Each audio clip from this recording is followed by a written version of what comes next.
Ok, bonjour. On va continuer de parler de l'affaire de GameStop. Notamment, on va parler de ce que cette affaire révèle du système américain et ce que ça dit de l'état du monde financier et aussi ce que ça pourrait, quelles sont les pistes que ça ouvre pour nous qui sommes en Afrique, à Dakar, à Douala, Yaoundé, ou bien à Abidjan, etc. Donc, on commencera par ce que ça révèle le système américain. Ça révèle déjà, comme avec l'élection de Donald Trump, que ces pays sont complètement divisés entre la partie, entre guillemets, l'Amérique profonde et l'Amérique des grandes villes, etc., et la bourgeoisie.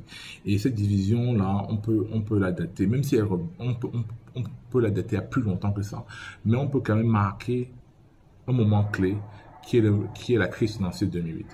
Par la crise financière de 2008, on a un mouvement qui s'appelle notamment Occupy Wall Street. Et je pense qu'on peut lier le mouvement de Occupy Wall Street avec ce qui se passe aujourd'hui avec GameStop, qui est GameStop, c'est de l'activisme avec du capital. Ok, pas parce que c'était de l'activisme tel qu'on le connaît, on part dans la rue, on a des slogans, etc. Aujourd'hui, ils sont passés à la vitesse supérieure et ils ont décidé, grâce à la démocratisation des outils financiers, ce qui amène aussi la meilleure connaissance, la meilleure compréhension par le petit peuple des outils financiers. Ils ont réussi grâce à ça à aller frapper les gros fonds là où ça fait mal. Okay. Et ça c'est le point à retenir. C'est l'un des points principaux à retenir. Et la cheville ouvrière de tout ce mouvement-là, c'est et ça reste le Bitcoin. Le Bitcoin qui est cet outil monétaire, cette crypto-monnaie qui n'a pas d'organe central, contrairement à nos banques centrales, BCAO, BNBAC, etc. Qui n'a pas de tout ce temps qui permet la régulation de cette monnaie-là. Donc c'est une monnaie qui s'auto-régule et qui permet à différents acteurs de pouvoir avoir accès au marché, à pouvoir avoir accès à ces grandes places, financières. Donc, ce sont ces deux mouvements. Je reviens encore sur le Bitcoin, hein, et la déflagration qu'on a eue en 2008. Donc, si on prend ça aujourd'hui et qu'on lit ça à ce qui est en train de se passer aujourd'hui sur GameStop, qui est que ce qu'on appelle les petits investisseurs, que les fonds, que les gestionnaires de fonds d'investissement appelés les investisseurs bêtes, sont en train de faire des pertes de milliards et des milliards de dollars. On parle aujourd'hui de 5 milliards de dollars qui ont été perdus par deux grands fonds d'investissement qui risquent d'ailleurs la faillite.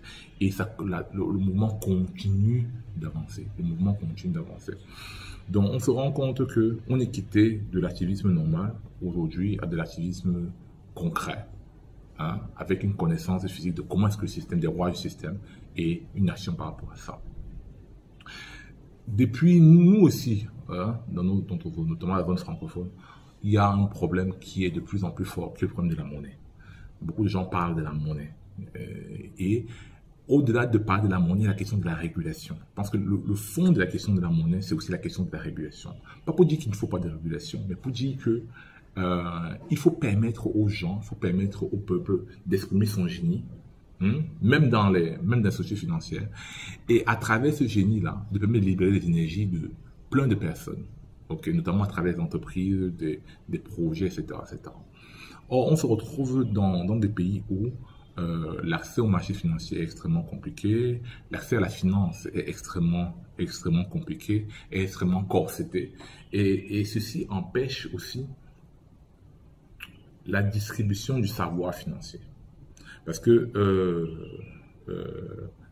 la raison pour laquelle je parle de ça, c'est que récemment j'ai reçu un rapport qui est sorti, qui est public, sur la performance des entreprises, je pense que c'était du Cameroun, oui, la performance des entreprises publiques. On sent que la majorité de ces entreprises sont au rouge.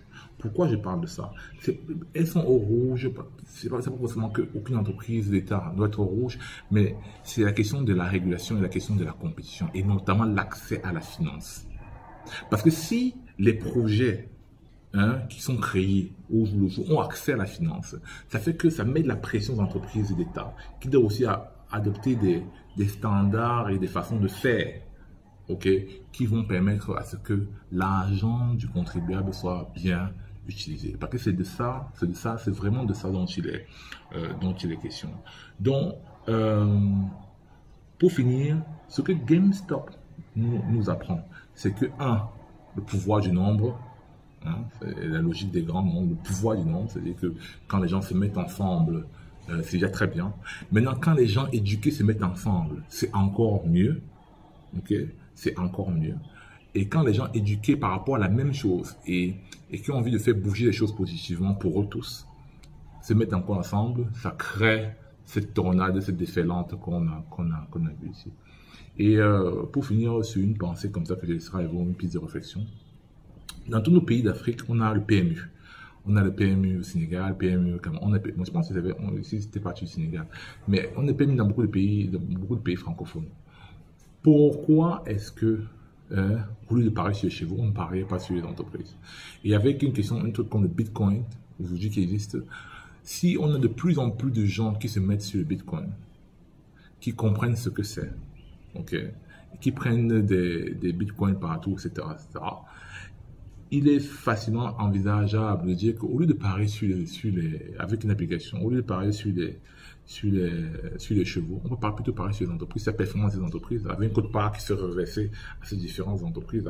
Ça montre juste qu'il y a matière à réflexion. Il y a matière à réflexion. Il faut commencer je ne vais pas dire à défier le régulateur, mais à les challenger. Parce que je pense qu'il est important qu'on libère notre potentiel financier et qu'on imprègne le peuple par rapport à ces choses-là, à ces dynamiques-là. Et c'est très, très important. Ce sont des instruments de la liberté. Ils sont même aujourd'hui tels qu'ils ont démontré des instruments de civisme. Merci.